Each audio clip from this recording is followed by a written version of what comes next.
tous, c'est Geeks de Books and Geeks et aujourd'hui je vais vous faire un petit peu le récapitulatif des achats pour le mois de septembre 2019.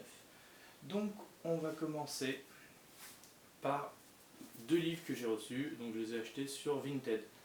Alors, vous allez me dire, vous ne connaissez peut-être pas, donc Zomb, enfin je sais pas comment on peut le prononcer, Zomb, on va dire. En gros c'est un livre de jeunesse sur des zombies.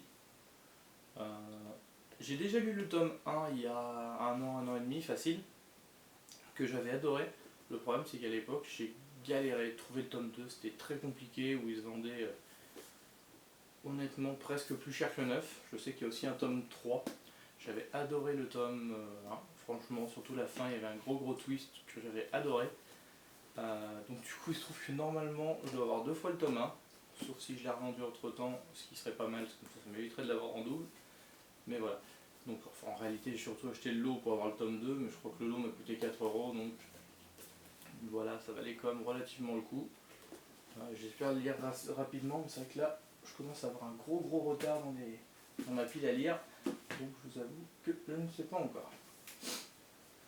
Après, nous avons une nouvelle pop, toujours pareil, achetée à Nose.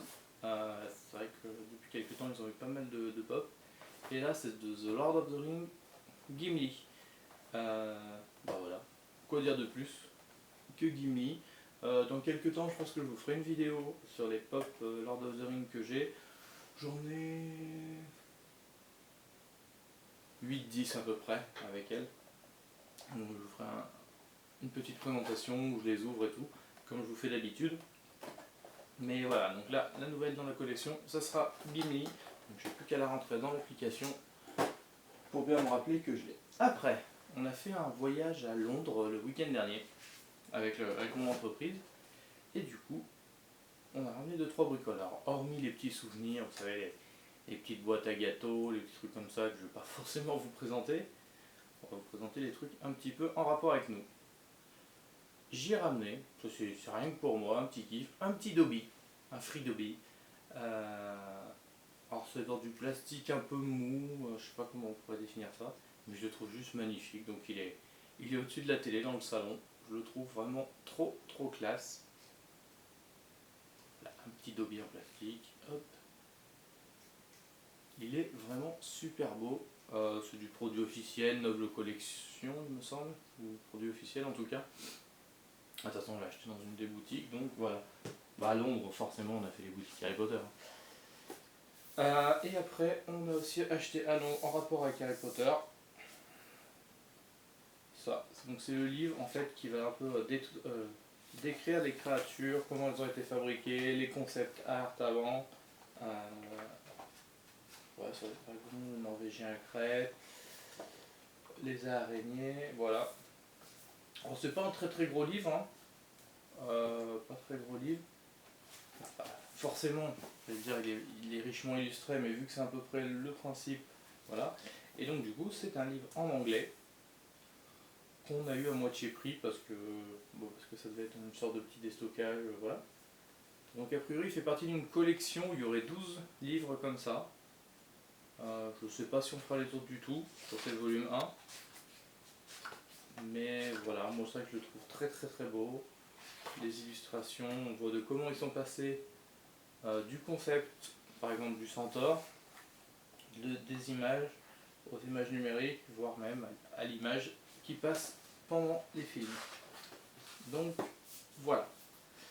Après, on va enchaîner avec une BD que je me suis acheté début du mois, là vraiment tout début du mois, qui est Fouesquill, le tome 4. Alors, Fouesquill, en gros, c'est une histoire de... Comment expliquer ça? Une école, on va dire, une école qui doit former des super-héros, sauf qu'en réalité, les élèves se rendent compte qu'on les forme plutôt à devenir des super-vilains, donc ça va poser quelques problèmes. C'est une école un peu... Enfin, les élèves, c'est totalement déluré, puisque les gens ont des pouvoirs bizarres. L'une des héroïnes principales, voire l'héroïne principale, on peut dire, elle s'appelle Chance, donc elle, son pouvoir en gros c'est d'avoir de la chance.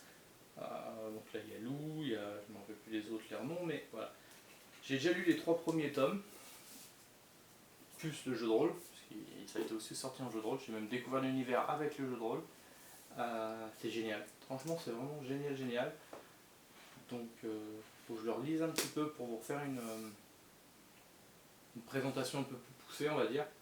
Mais voilà, là que j'ai racheté le tome 4, je pense que ça va me permettre de me replonger dedans en tout cas. Après, on va continuer avec... Donc là c'est avec 2 jeux de rôle encore. Ça du jeu de rôle, donc vous voyez, bon il est un peu abîmé parce que c'est de l'occasion que j'ai acheté sur Vinted. Donc il va falloir qu'on peut trouver du jeu de rôle sur Vinted un petit peu, alors pas beaucoup hein, mais vous pouvez en trouver un petit peu. Donc Barbarian of Lémurien, libérez le barbare qui sommeille en vous. Donc voilà, ça vous arpentez, pour jouer en gros on appelle ça, du Sword and Sorcery, un peu du Conan le barbare, pour faire un peu simple, un peu résumé, on va dire du Conan le barbare. Bon, je l'ai vraiment acheté une misère, bon, faut dire aussi il est abîmé. Hein. Il est un petit peu illustré, des trucs sympas, bon c'est de la couverture souple, vous voyez. Mais bon écoutez, c'est assez sympa, j'ai plus qu'à le lire. Encore un de plus à lire, donc là pour l'instant ça devient compliqué parce que j'achète plus ce que je lis. Il va falloir remédier à ça rapidement. Hein. Pareil, donc j'ai acheté sur... donc là je crois que c'était chez Philibert, si je vous dis pas de bêtises, oui. Celui-là, alors lui il était vraiment fin août, mais genre le dernier jour d'août je l'ai reçu, donc je considérais sur septembre. Donc c'est 13e âge. 13e âge c'est quoi? C'est un univers médiéval fantastique, édité par 7ème Cercle. Donc pour l'instant pareil, je ne l'ai pas encore lu. Donc là c'est vraiment juste pour vous présenter. Hop, voilà la carte du monde. Par exemple, voilà, chose que je remarque, c'est quand même assez bien illustré. Voilà, c'est assez bien illustré, il y a quand même pas mal de trucs à lire, quoi. Je veux dire, c'est déjà du truc un peu sympa à lire.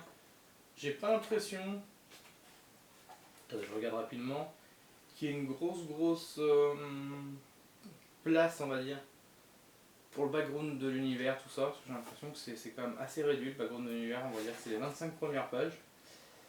Bon, après les races, les classes de perso, tout ça, mais les monstres. Ah si, à la fin vous avez un petit peu de la géographie, on va dire, l'atlas du lieu, mais voilà, c'est quand même... Ouais, ici, il y a plus l'atlas à la fin, donc peut-être que dans l'atlas ça va vous décrire un peu mieux comment marche le monde, mais voilà.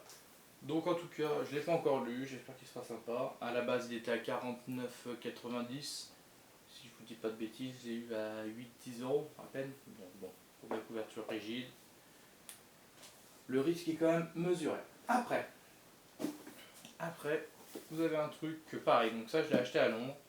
Vous aurez pu l'acheter en France hein, parce qu'il se trouve en France. C'est la boîte Stranger Things pour Donjons Dragons 5.0.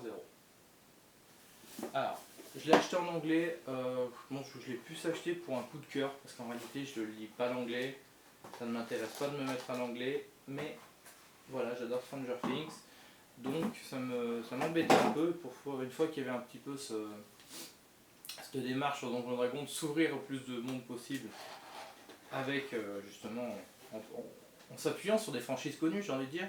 Je trouvais le concept bien, bon dommage que ça n'ait pas été traduit. Donc dedans vous avez quoi? Vous avez les 2 figurines, c'est-à-dire une peinte, une non peinte, un petit set de dés, voilà, classique, j'ai envie de dire, pour une sorte de boîte d'initiation, excusez-moi. Après, dedans vous avez les règles pour commencer à jouer, donc simple, avec vous voyez des petites images tirées de la série, des petites photos, hop, donc qui vous explique un peu le résumé des règles de Donjon 5.0. À savoir que moi je trouve que Donjon 5.0 c'est un système là, ils nous ont fait un système qui est très bien, très fluide, beaucoup plus léger que Pathfinder, que 3.5, 4.0. Donc voilà, moi je trouve que c'est quelque chose de très bien. Après vous avez en gros le scénario, la campagne, je sais pas exactement, et du coup on a l'impression que ça a été écrit par l'un des gamins, le gamin qui fait le MJ dans la série. Donc forcément dans ce petit scénario, c'est comme s'il avait pris son cahier d'école Vous voyez les illustrations, on voit que ça a été fait par un gamin qui a déjà beaucoup plus de talent que moi pour dessiner, hein, faut être honnête. Voilà la map et tout, donc c'est pour du scénario d'initiation, mais je trouve ça vachement sympa. Voilà, et pour finir, nous avons les feuilles de personnages, de pré-tirés, à faire en soi, à copier, hein, pour pas les abîmer bien sûr. Et ben des personnages que jouent les héros de la série, tout simplement. Avec derrière leurs compétences, ce qu'ils savent faire en tant que barde, en tant que nain par exemple. Qu'est-ce qu'ils vont gagner, parce que là a priori ils sont niveau 3, qu'est-ce qu'ils gagnent au niveau 4 et qu'est-ce qu'ils gagnent au niveau 5, ça permet de les faire un petit peu évoluer. Donc voilà, vous en avez, si je dis pas de bêtises, 1, 5, 6, 5 je crois. Ouais, 5. Donc voilà, en tout cas moi, ça me fait plaisir, j'y joue, je vais être honnête, hein. Je vais être totalement honnête, je pense que je n'y jouerai jamais. Parce que déjà sans l'anglais, je lis très très mal l'anglais.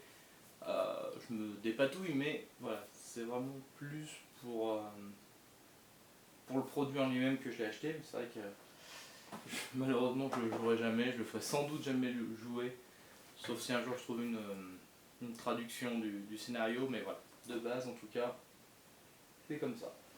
Et pour finir avec cette vidéo, nous avons un gros colis, un gros carton.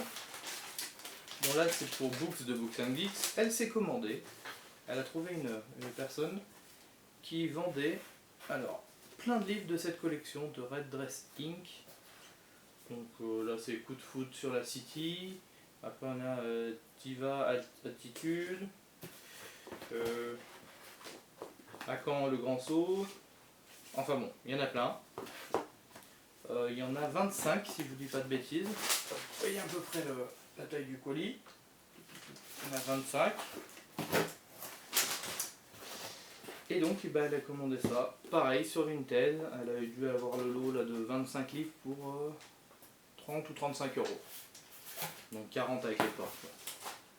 Donc je vous avoue que c'est un beau beaucoup en sachant que de cette collection elle en a déjà entre 30 et 50 sur j'ai jamais compté pour ma part, mais ouais, je pense qu'elle en a bien entre 30 et 50. Et que là, grâce à ça, elle en aura beaucoup plus en plus. Donc voilà, elle va quasiment doubler la taille de sa collection sur cette gamme-là. Hop là, je le repose, ça se voit. Donc en tout cas, j'espère que cette vidéo vous aura plu.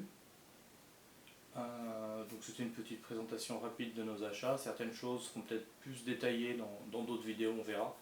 En tout cas, Frisk Wheel, c'est à peu près sûr. Mais voilà. Donc j'espère que cette vidéo vous aura plu et je vous dis à très bientôt.